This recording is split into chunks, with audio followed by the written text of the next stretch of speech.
अस्सलाम वालेकुम नाज़रीन, welcome back to my YouTube channel. दोस्तों, पाकिस्तानी ड्रामा इंडस्ट्री की उभरती हुई और बासलाहियत अदाकारा सहर हाशमी एक बार फिर खबरों में आ गई हैं। सहर हाशमी अपने खूबसूरत अंदाज और बेहतरीन अदाकारी की वजह से तेजी से मदाहों के दिल जीत रही हैं। वो इश्क हुआ, जुल्म, मनमस्त, मलंग और शादी कार्ड जैसे ड्रामों में अपनी परफॉर्मेंस से पहचान बना चुकी हैं। इन दिनों सहर हाशमी को जियो टीवी के ड्रामा शदाई और एम टीवी के मकबूल ड्रामा जंजीरें में बेहद पसंद किया जा रहा है।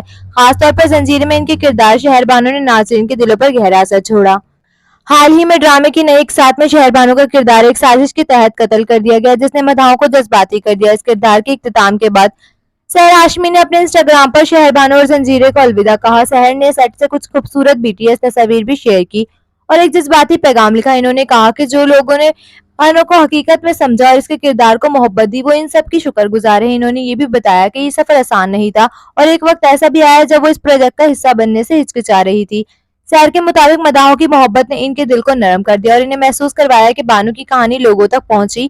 आखिर में इन्होंने लिखा, मेरी प्यारी बानो इससे बेहतर की हकदार थी। आपको शहर बानो का किरदार कैसे लगा? अपनी राय कमेंट्स में जरूर शेयर करें। वीडियो पसंद आए तो लाइक करें, साथ साथ चैनल को सब्सक्राइब करना ना भूलिएगा।